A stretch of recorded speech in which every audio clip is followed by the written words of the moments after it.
Hi, it's Peggy. Welcome to The Headshot. This month we're doing something a little different. Merrick McCartha is going to interview me, so...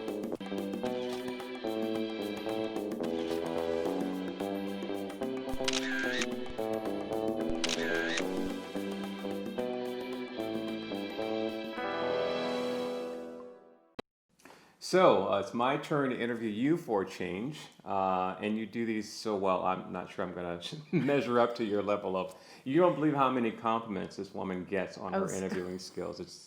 It's and some from top people in the industry, not just me, the guy that loves her. I'm actually really nervous because I don't know what you're going to ask me. Yeah. So I want to get back to some things from an actor's perspective because I'm an actor. I just saw, and I watched the one of the last vlogs you did with Ted Mayer, theatrical agent for youth department at Avalon Artist Group, and he said something that just like, and we've been saying this a lot, but he said it in some way that really just hit home. This idea about people that come in and want a headshot, and they think, okay, I want to have that awesome, handsome headshot. And he's like, no, I'm your agent. I'm submitting you. I know that, yeah, there's a bazillion pretty people out there, but they're looking for characters. They're not looking for the beautiful guy all the time. And every role isn't the beautiful guy or girl. It's just the next door neighbor friend or the odd guy that works at the convenience store. I mean, these are things they're looking for. So you're trying to be Burt Reynolds and you're trying to be Farrah Fawcett all the time in these headshots, and that's not what's going to get you consistent work. So how do you handle that when actors come to you and they say, hey, I want headshots? I mean, do you sort of preset the expectation? What do you say to them? Well, I think I'm kind of known for getting the I don't know if I want to say grungy, like getting in there and getting the real emotion, not just the glamour, the glamour shots. And I think that's because, I was a professional portrait photographer for so many years, so I spent so long getting the perfect picture, for the wall or whatever, that this is kind of more of a challenge and more fun for me to really dive in and be able to pull out the emotion and capture that. So what I found, because that was a big problem in the beginning, I found that when I give out the questionnaire before the session and we actually talk before the client comes in, really understand what that client's needs are, then I can remind them as we're going along, remember, this is what you were going for. So, if you're going for, a powerful, attorney, you're not going to want, the cute little girl next door look. You're going to want something that really portrays that. Right. And sometimes, because we're all human, we all want to look what in our mind is pretty and best and handsome or whatever it is in our mind. So, you kind of have and to... I'm guilty of that. You're right. I am guilty of that as well. Know you're guilty of that. I want to be interesting, but I still want to look cool and, this attraction factor. And that's not always what we really need, not always what my agents need. So we've done some that are just where I'm looking kind of goofy. And I think you got to get comfortable with looking goofy and owning it, not being embarrassed by your odd look or your quirky eye or the way you smile is kind of off.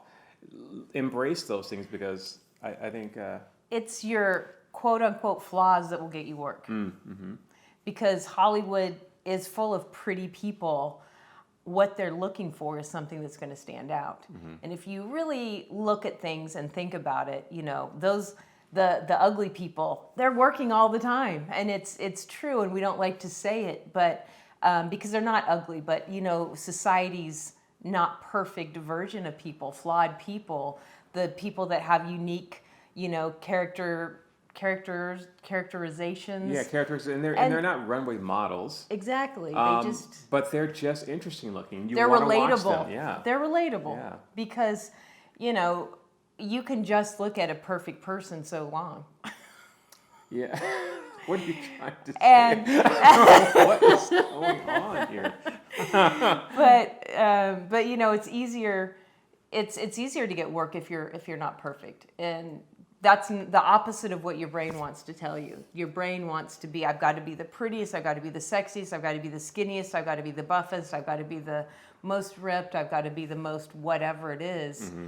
And really, you just need to embrace who you are, because that confidence shows through in your headshots. Yeah, I think that's one thing that he said too, was the confidence is a key factor. When you walk in and you're owning yourself, it's like that's what they're kind of wanting to see. So you said you do this questionnaire sheet. So tell me about how that works, because I've seen it and I'm like, so you put your name and you fill in these things of what role you see yourself as, or do you say what am I best suited for? How are you organizing your sheet?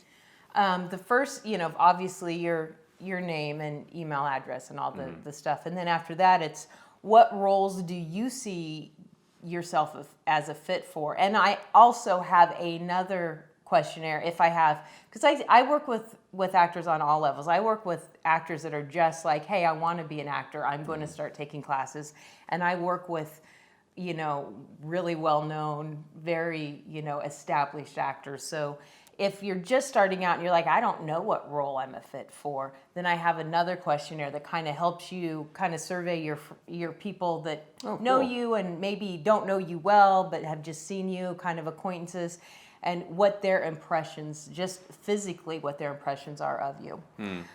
Because the easiest way to get booked is just to embrace what's working for you. And then once you're working, then you can say, well, actually, I'm deeper than that, and I can do this, and I can do that. But, the number one thing is, what do you look like?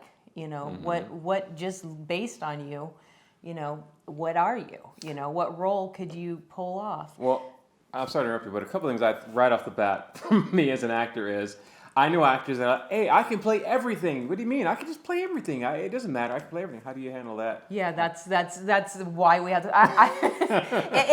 It's touchy because you don't want to offend anybody. We know you can play everything, but the casting director doesn't. So you have to get booked.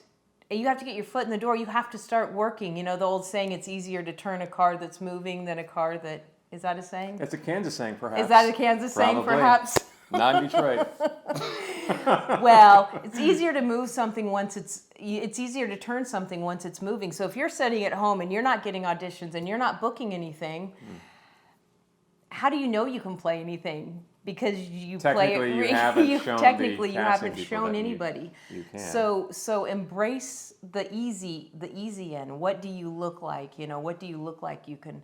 Our good friend Billy Cowart, he a few years ago did the Budweiser commercial, and we laughed and laughed and laughed. But he, beard, kind of scraggly looking. That was easy. That was an easy. Obviously he's an established actor, but yeah. But that was just easy. You look at him and you're like, that fits you. I remember because I've known him for years. So a long time ago, he was showing us some other actors some headshots that he uses for his agent, and one was just him as this total stoner with a goofy looking expression on his face and eyes look kind of half closed a little bit. And he's like, I get booked off this more than anything because it's just odd. And he's a respectable man. He's an adult. He's not a stoner at all. But he has kids. He's married. All that great stuff. And he's like, this is what I'm able to show them.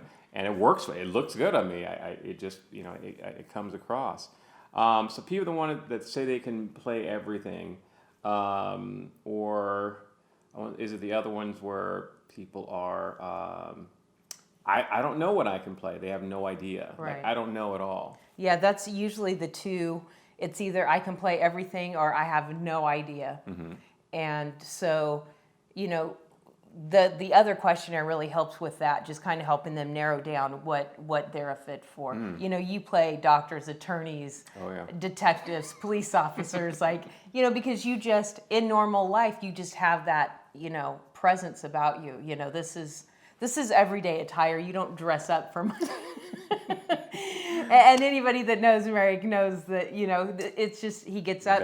Yes. I have one of my great friends, Kristen Chandler, she wrote this emoji of me. It was me like in a sports jacket. I'm like, what? Because everyone knows you wear a sports jacket everywhere. Yeah. And it's like, this is just how I dress. Yeah. I mean, there are many times that we're getting ready in the morning and I look at you and I'm like, did I forget? Are we doing something? And you're like, no, why? And I'm like, Okay. But again, the point is that I own this thing that I do as a person, which is I tend to just kind of have this business casual mode all the time. And that comes across as an authoritative figure, which is a detective, attorney, doctor, which I Like quite quite often. You're often booked. And on the flip side of that, you're also booked commercially sometimes as the goofy doctor or the goofy scientist, which, you know, it's still, so it's not that you're in a box, it's just that you take what you have Sure. naturally and use Right. that for what you, yeah. Exactly, and again, it's like people, no, I want to be serious, I don't want to be goofy, or I want to be goofy and not serious. The look is kind of the starting point because I played dramatic pretty well, but I've also done some really silly things, and it's just your training. You know, get trained, train some improv work, do some acting classes. And so when I do things that are funny, I think it's funnier for people because people don't expect me to be funny. They're like, that was hilarious. It's like Right, you see, the straight, yeah, serious the guy straight is man, actually the, yeah, is it actually has this the, comedy element, and that's yeah. people like John Malkovich does this on his new Space Force show, which is hilarious. He's just a straight guy, but every word he says is hilarious. He's saying it with a straight face. He's not making a goofy face. So own who you are and realize that you can use who you are to do different things with it. I think that's pretty cool. But I'm glad that you're helping actors see that aspect of the business because I think that's a big challenge is that people come to you and they Well, don't know the business. you know me, so Yeah. you know my personality, and I Yeah. kind of have this thing where if I'm not the best at something, then what's the point? And that's not, I'm not encouraging that behavior. I'm just saying that's where I'm at. You're not encouraging that behavior? Unless you're part of the family here. Yeah. No, but I think that when I first started doing headshots, I was getting frustrated because my actors weren't booking. And I was like, why aren't you booking? These are beautiful headshots. And that's what, you know, I started digging and realizing, oh, okay, an actor doesn't need a beautiful headshot. We need to get this so it can be the biggest part of your marketing strategy. You knew I could get that in. Yeah. But, you know, that's why I always say your headshot's the biggest part of your marketing strategy because that gives you something to use to show, okay, now you've shown me. Now you've shown me. Now your headshot needs to line up with your reel. It needs to line up with your resume. You need to have something that shows you doing that. I mean, if all you have is a headshot right now, that's great. But as you progress, you need to have, you know, everything needs to line up. You've Now got explain that because you said that a lot, and you say your headshot's the biggest part of your marketing strategy. Now, break that down practically in the business sense. So what are the mechanics of your headshot? What's the process for your headshot and how it gets you? Right. What's the process? Well, your headshot you can use so many ways. So I'm gonna first talk about your casting profile. You put your headshots on your casting profile. You see a breakdown comes out and it talks about we're looking for 35 to 45 police officer. Yes, that's an inside joke. And Merrick goes, oh, I fit that. Like, I can do that. And here's a headshot that looks like that shows me looking like I could play a police officer. And so then that's the headshot that you pick to submit to this. Now, clearly, Merrick has agents and, you know, tons of people that are working on his team for him. But you also, not as much as you used to, but you still self-submit as well. That's... Yeah, rarely now. Yeah. I rarely feel the need to at all. Yeah. Now, which is great. But go on. Yes, but whether you have managers or agents or, you know, if you're self-submitting, you need to have, if you have an agent and a manager, they need to have something that matches that breakdown. So then they submit that. So then the deal is the casting director gets, let's be safe and say 5,000 submissions. So a casting director is looking at thumbnails on a computer screen, just, you know, scanning. And when you say your headshot needs to pop, it needs to pop for that character at that time. So that headshot needs to say, oh, there's my police officer. Let me click on that. All right, so kind of back up a little bit. So the agent submits you for the role, and the casting director the first thing they don't get your resume, they don't get an They email just from see an your agent. headshot. They get a big screen of just headshots. A big screen of just headshots, and they're going through, and your headshot has to pop out to them and say, hey, I could be that police officer you're looking for. I could be the solution to your problem. You're looking for a police officer. I'm a police officer, look at me. So then the goal is, the whole main point of your headshot is to get that casting director to click on it and then open up, and then they can look at your resume, and then they can look at your reel, and maybe they can look at other clips that you have in there. And then if they say, yeah, actually, this all lines up, I can see this, let's call them in for an audition. So then they call you in for an audition. Now, they saw that headshot. That headshot had a certain attitude and energy behind it. It was authoritative. It was I am that police officer. Now you go in, you've heard this tons of times when you go in for an audition. Obviously nowadays it's self-tapes, but you go in for an audition, you need to look like your headshot. That doesn't mean you have to wear the exact same clothes that your headshot you were wearing in your headshot. However, that's not a bad idea. But the main thing is you need to have that same attitude as your headshot had. So let's say Merrick had this real authoritative headshot as a police officer, and he got called in for an audition, and he shows up for the audition In sweats and and tank top. just goofy and not authoritative, not together, not, then they're like, oh, you don't look like your headshot. He could have even been wearing the same exact outfit as in his headshot, but he didn't look like his headshot because he didn't come in with that same energy.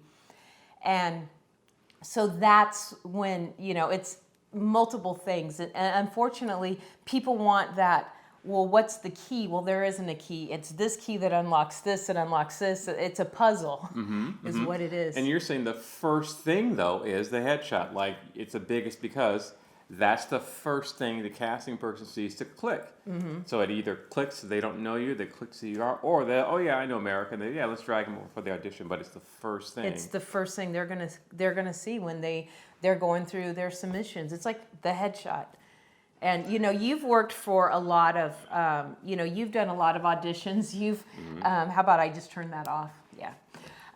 You've done a lot of auditions. You've been seen by most of the casting agencies in town, but because of that, you've already built a relationship. So they see you, they already know what they're going to get. They're okay. We'll call him in, but that's something that you have to build. That's something that you have to, be the guy that looks like the headshot. Be the guy, the person that shows up and gives exactly what they're looking for. Yeah, that's my experience. Is casting people want you to come in and deliver, as they say. You come in, they don't have a lot of time. They want to present the top 5 or 10 people to their director producer. So they want people that can come in and deliver. Like they can impress their client, who's the producer director, saying these are my people. Pick one, the best one you like, and they're all awesome. Their biggest compliment is, wow, you always pick great people for options for this role. So they want you to come in and deliver. But yes, after work of showing the casting person that I can come in and deliver. I'm going to come in off book. I'm going to come in being able to make quick adjustments. I'm going to come in with a great attitude all the time and present well on tape for them to show their client. Right. But again, it starts with so here's another thing I was thinking about too. You said that the casting person gets like 5,000 submissions. So on their screen, there's 5,000. Depending headshots? on what the project is, depending, you've got television, you've got movies, you've got commercials, but it is very common to have anywhere from 2,000 to 7,000 submissions for a project. So are they going through? They're looking at headshots. It's and they're going through that, and they may see somebody and put maybe they have a system. I'm sure every casting director has their own system. Maybe they put a star, 3 stars, or 6 stars, and they go back and they go through those, and then they're like, okay, these are the ones we're going to call in for an audition. So remember that.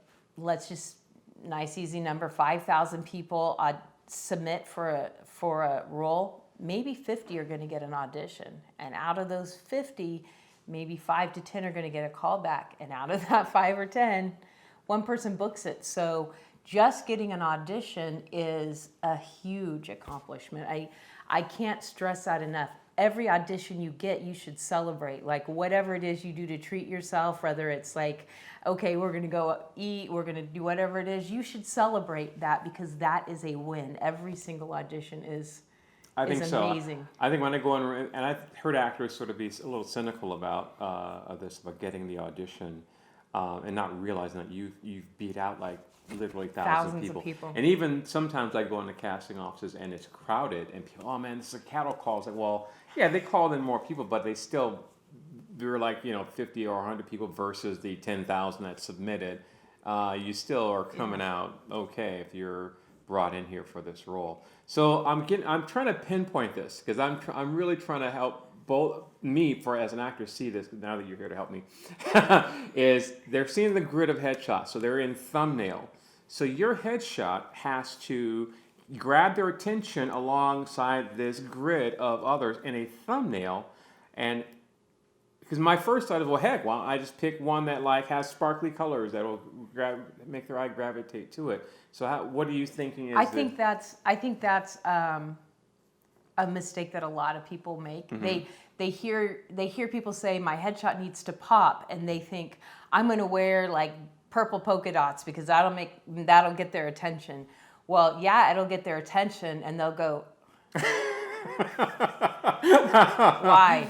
And potentially put a negative mark. Like this person does not understand the industry at all. So always remember that getting attention is not negative attention in this business will not get you anywhere. Mm-hmm. You always want to leave a positive. So what it means to make your headshot pop, yes, we use lighting, we use posing, we use, if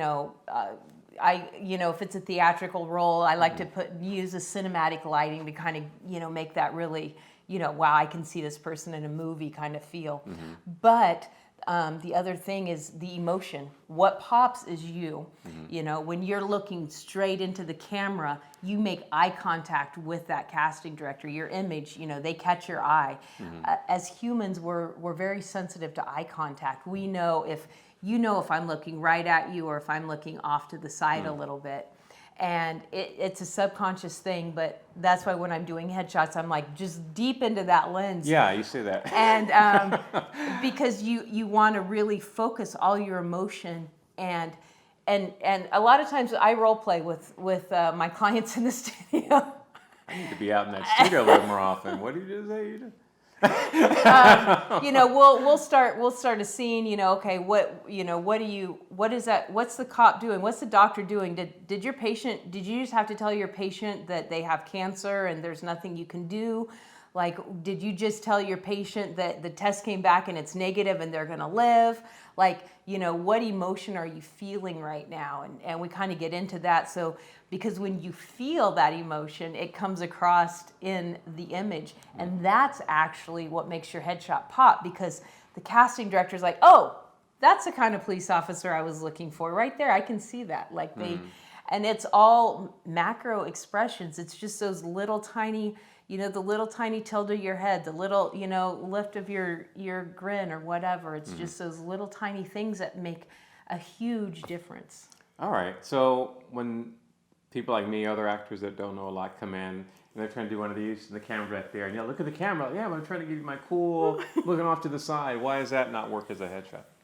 Because it's not a headshot. And what it will do is it will tell the casting director, this person does not understand the industry.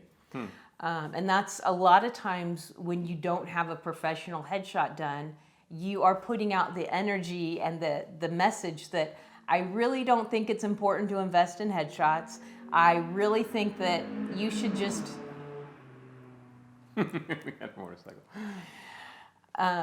It really puts off the energy that you're not serious, you don't understand, and you feel like, hey, if they like me, they'll pick me. I'm cool the way I am.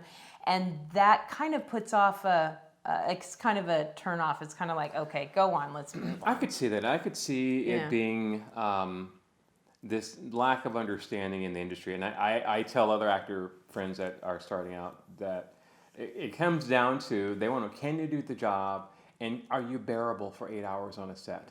You know, so if you're giving the indications that you can't do those two things, be bearable and do the job, Yeah. then being unprofessional is a sign that you're probably not bearable on set, and probably going to waste your time to call you into an audition because you don't understand how the business works as well. So It gives the idea that you're yeah. going to do it. You'd rather do it your way. I know that you want me to get professional headshots, but my way's fine. Oh yeah. And then you're on set and the director's trying to tell you something. You're like, I know you want me to do that, but I'm going to do it my way. So it's kind of their first indication that you might not really be a team player. Right. And making any project is a team. It's a huge team. I mean, Yeah. it starts from your headshot photographer, your acting coach, your acting teacher, your agent, your manager, and then the casting agency, and then once you actually get on set, there's the camera, the lights, it's such a huge team, and everybody wants this project to succeed. Yeah, it's always funny because I've seen people that have this attitude that they want to, be the person to make the thing happen on the shot. It's like, no, that's not your job to do that. Your job is to follow the script and bring out that character. Let the director be the person to how he wants you to pivot or change or readjust that character. Let the gaffer do the lights. And let the person that's doing your makeup worry about your makeup. Do focus on your job because we're all working as a team, and we all want to do this in a pleasant, enjoyable environment as much of the time as possible. So let's try to do that. So showing you're professional is at least a good sign. So bad headshots or poorly posed headshots is a sign that you haven't done your research about how things work. You haven't, and so you're probably not as professional, or probably not even as well trained as they're going to need you to be for the work. I had something happen a while back. I had somebody that was a working actor, kind of set it down for a while. I think maybe raised a family or whatever, and then came back to it. And she had this very distinct idea how she wanted her headshots because 15 years ago this worked, and I had to explain to her like, hey, you're my client. I'm going to give you what you want, but here are the reasons why we need to do it my way. And it's not my way, it's just industry standard. And if you don't understand the industry, you're paying me or some other headshot photographer a decent amount of money, and they're not going to be effective. And to me, I don't like to waste anybody's time or money. So if, my goal when I take your headshots, I want to see you on TV. Okay. So I always want to talk about other parts of the industry that I think are concerning for actors like myself, particularly people that can be vulnerable to financial scam or physical, violation in some way. So, it's great that you're out there, and there's, I maybe a couple of other people that will do present themselves in person as who they are. But by and large, most actors or models looking for photographers don't know who these people are. They just go to their website, they see their work or what we believe is their work, and then they try to book an appointment with them, and they're going in kind of blind. So what's the appropriate way for an actor to approach a photographer that they don't know from Adam? Do they call them up? Do they schedule a phone call? Do they schedule an in-person meeting somewhere to talk first? What do you think is the best way? I feel like every time somebody calls me, clearly I don't answer the phone all the time. I'm busy, but I always call back. I'm always happy to have a discussion. I always point people back to my vlogs and my websites and my Instagram and my social media. Say, go look, make sure that this is what you want, because there's lots of photographers. They all have their own styles. Some are knowledgeable of the industry, some are not. You have to find your comfort level, because this is an investment. But the things that I would really put as a red flag is if a professional photographer does not have a website. Why? Like, a website's kind of, I get it, it's almost 2021 now, it's 2020, and a lot of things are done through social media, but a professional normally has a website of some sort. So most professionals are going to have that. That's kind of a standard, and anybody can get a website. So that's not they have a website, so they're safe. The other thing is a professional should be happy to talk with you, and any concerns you have, they should, have an answer for, or just simply say, maybe I'm not a fit for you. You've heard me tell people before on the phone, Yeah. I don't think I'm going to be a fit for what you want, but you should go to so and so, and I'll send them to, another photographer that I know that they would probably be a fit for, because I don't want to waste your time, and I don't want to be stuck with you for an hour in the studio if I don't like you any more than you want to be stuck with me. So, And more importantly, you're not going to get I'm the not best going to get work. them. I'm not going They're to. not going to get the best value because they're not going to. They're You're not not gonna- doing what they were Yeah, asking for. they're not going to find. They're not going to come in with we're not going to have the right attitudes towards each other to make that happen. So we don't have to be best friends. We don't have to ever go out on a social setting, but we have to have a mutual respect as professionals, trying to get this accomplished. So, and sometimes you just don't have that with everybody. But the thing that scares me is the people that try to use my profession as a scam or to their benefit. And I see this all the time on Facebook and different things.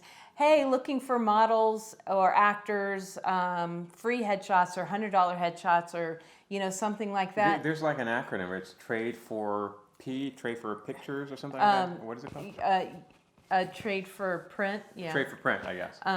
But yeah, first of all, anybody that's going to do that, they're not professional. They're probably starting, and there's nothing wrong with starting off. And I feel like you shouldn't charge people when you're just starting off. And if you go into that knowing, hey, they're just starting off, and maybe we might get something and maybe we won't, that's fine. But the problem is hey, let's meet at this shady place, or there's no contact information, or don't ever go anywhere alone if you're in fact, just don't go. If you've got that gut feeling like, this is weird, but I really want these pictures and they're free. I feel weird about it. Don't go. Yeah. Your safety is not, it's not worth putting your safety at risk. And it's not just women that are prone to dangerous situations. Men also get into dangerous situations and get put into positions where, I never ask my clients to take their clothes off. A professional doesn't do that. That's not a headshot. Right. And you should know that is something, I know you didn't ask this, but since we're here, I'm going to go into that. A headshot isn't like a sexy, look, I have, very little clothes on. Look at my, body. That's not what a headshot is about. So any photographer that's telling you, oh, well, we need to get these sexy shots so you can get the sexy rolls, that's not how you get a sexy roll. Yeah, by showing more skin. Yeah. No, that's definitely not how. And that's both sides of the men and women, whatever gender you identify as, no one should ask you to take your clothes off. Yeah, and here's what I think about this too. Just even before I was an actor, I had the sense that this is how things were. With photographers, particularly men photographers back in the day, that they just had a certain sway about their subject they're photographing or drawing or painting or sculpting, that these artists would come in and say, you're beautiful, I'd love to sculpt too, I'd love to take your picture. And that was their allure, and actors, I think, need to be very careful of this idea that just because some guy thinks you're awesome and wants to take your picture doesn't mean that now you have to do whatever they say in order to make this thing happen because they garner some favor with you. Because it tends to lead into, exactly. Okay, this is awesome. Now, you know what? Let's do one that's a little on the rise side. Let's try have you laying across here, and then we're just going to drape a cloth over your top. Yeah, and sometimes it's like, okay, I gave you all these. Now I want this for my portfolio. Even if you say, I've heard that. Oh, well, I don't want that. Well, I know, but I'm giving you this for cheap or for free. Now I want this as for my portfolio. I'm not showing it to anyone. It's just for me. No. So don't ever, and don't let anybody gaslight you and make you feel like you're the weird one, because you're not. It's not okay for this to happen. No matter how unfamiliar you are with the business, if you're uncomfortable, stop and walk away. Period. It is okay. It's always okay to walk away if you feel uncomfortable. Now, I joke because there are people that I see that I'm like, I really want to photograph them.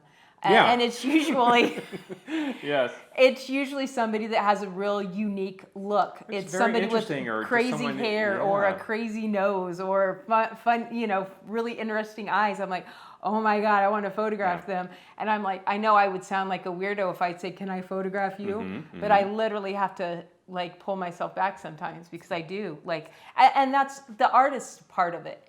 So I'm not, I just wanted to throw that in. So if somebody does say, hey, I really want to photograph you, it doesn't necessarily mean they're creepy. It just maybe means they don't have good social filters. Sure.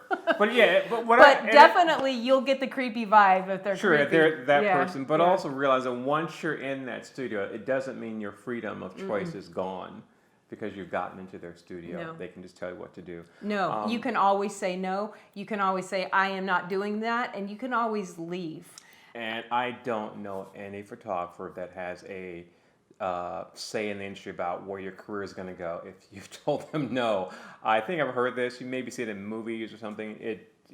No photographer's like, oh, I'm going to ruin your career. No, I know plenty of agents, casting people, directors. Not one has said, I also listen to my photographers because they tell me who the real talent is and they tell me who to blacklist. Nobody cares what we think. I mean, as far as deciding whether you work, their job is to make sure you look great and present for them. But other than that, that's it. You're not telling Steven Spielberg who not to hire. I mean, he calls me from time to time, but you're not telling who not to hire. So about people telling you what to do once you get into the studio. The other thing that I wanted to touch on is the financial scamming part of this. And this is when people that are typically very new to the industry think that it goes a certain way, and generally you're given the impression there's an easy shortcut to your success. Come here, do this, pay this, boom, you're in. And it is never that way. There's always some work that had to have been done for you to get that success. So when photographers say, hey, or anyone in the industry claiming to be a photographer, producer, director calls you and says, hey, Peggy, you know what, I just saw your pictures, your headshots, and we're casting this new movie called, Beetlejuice 3, and it's going to star Michael Douglas, and we're looking for someone to play his mistress, and we think you're fit for this. So we're going to have you do a self-tape. And just wanted you to be really sultry about it because this role, I'm going to sing you to the side, so just kind of improv it actually, and just do something really. These are things that get you down that path. And this is creepy, and this is where you need to stop because it's never how it works. No, you need to just forget about that. You're going to be discovered at the coffee shop thing. It's just there's too many talented actors out there that reputable movie producers are not going to just, oh wow, I saw this person at the coffee shop and I just have to have them as the star in my next movie. It doesn't work that way. The other thing is. I get asked this a lot. My agent said I have to go to blah, blah, blah photography. So that's not a thing. Nobody can tell you have to get headshots somewhere. Most agents and managers have a list of photographers that they trust, that they've worked with before, that have given them effective headshots in the past. And so, that's usually, hey, we recommend you go here. Or maybe you've brought them headshots after headshots after headshots, and you're just bringing them crap. You're not bringing them anything effective because your friend's taking them, or you're going for that $100 deal, or the photographer you're going to just doesn't understand the industry. So they say, hey, why don't you go to one of these guys that I recommend? And that's because they want you to get an effective headshot. But it is against the rules. They can't say you have to go somewhere, but it's in your best interest to find a photographer that understands the industry that's going to get you an effective headshot, because you go spend $100 here and $100 here and $100 here and $100 here and $100 here, and you haven't gotten an audition for 2 years and you've spent $600. So, those are things to think about. But going back to what you're saying, I think it's technically illegal for an agent to insist that you go to a specific photographer before they take you on as a client or before they submit you for work. Yeah. They have a preferred list usually, sure. but they can in no way force you to do this with the condition of, if you don't do this, then I'm not going to be submitting you for work. Right. That's never legal, so that's something that's a red flag for you as well. The idea is they have someone that they prefer, but you have someone that you know and trust, and you think they can get the look of the age. Look, we're here. Go to that. Absolutely. And most agents or managers or reps will say, okay, this isn't exactly what I was looking for. I tend to like that guy's style over there, that photographer, but this works great, and we'll go with this. That's fine. That's any reputable agent will do that. So just be careful about being forced to spend money on something that you're not familiar with. And the whole, hey, you give me $3,000 or $5,000 or $6,000 and we'll do your headshots, we'll get you an agent, we'll get you a manager, we'll get you into this movie deal. That's a scam. Yeah, it is. And here's the reason it's a scam is because this idea of the guarantee that you're going to be working in these feature films, and the guarantee that this is all you got to do is pay this money up front and you've got it. That's not, sure, you can pay someone money to get you to pay a photographer to take your picture. You can pay someone money to get you in front of casting people or agents, but there's no guarantee that they're going to sign you. Nope. There's no guarantee that you're going to have success or get on a movie after doing those things. So just be aware that it shouldn't cost you that much, for one, and secondly, you want to be the person to put the work in. Because typically people that are approached for this are people that haven't done the work. They're not trained actors. They haven't looked into researching the industry to understand how it works. They're people who just don't know how things work, and they come after you saying, hey, this is a fantasy of yours. You are big, most people today are big on being a celebrity. And you could be one of those people, just pay me $5,000 and I'll make you just like, Will Smith or, Jennifer Aniston. And that's not how it works. It is training. It is getting good headshots. It is establishing relationships with casting people. It is getting jobs that show your work, progressively showing you more and more and more, and wider ranges, or more effective in a certain range, and then establishing yourself as an actor that comes in and gets the job done for a project. And that's how you're getting. Those are the steps to the success. It's not, I plopped down $5,000 and all I have to do is sit through this, and then go to this guy, and I'm the next, Marvel character. Yeah, so beware of scams, Yeah. beware of that. Definitely research. Again, there are tons of great headshot photographers in the area, absolutely. I really appreciate you explaining more thoroughly this whole idea of the headshot being the biggest part of your marketing strategy, because it's clear to me now that it's because that's the first thing the casting person sees who gets to call you in for the audition. And a lot does write on your headshot, Right. and that can work against you because you put all your eggs in that basket. Like, it has to be perfect, and so you put so much stress on yourself that sometimes if you don't have a photographer that's going to get you in the right mindset, your headshots are all like. You see the nerves, not to that extreme, but it doesn't. So that's why it's important to really be nervous, be thorough, and then when it's the day, like, go in and be like, all right, we got this. You're ready. This is gonna go. Good. Yeah. Well, I really appreciate you giving me the time to ask you questions and to learn a little bit more about what you do as as a photographer, and understanding your perspective deeper. And me as an actor asking you these things, it's important because I have these questions, and I remember how it was for me starting out, and I think, wow, things have changed now. Yeah. And what needs to be different. So It used to be, a good, back in the old days, when we used to a good sketch out the headshots on a tablet when I was a young man. a good theatrical and a good commercial was all you needed, but now you really need specific looks. Right. Yeah. Right. Yeah. Thank Well, you. thanks for letting me talk while you interviewed me once in a while. Yeah, I did let you talk once in a while. My questions were just longer. That's all. Oh, okay, that's what it was. Do you have anything else? Are we ready to close it up? What are we doing? I think that We did it? Yeah, I think we did it. I think that you are you're a star in this industry, in this town, and you should keep up your great work and showing your personality and showing your generosity with sharing your connections with people that don't normally have access to them. That's awesome. Thank you guys so much for watching this, and thanks for watching this all year long. I know it's been really fun for me to do the headshot episode every month.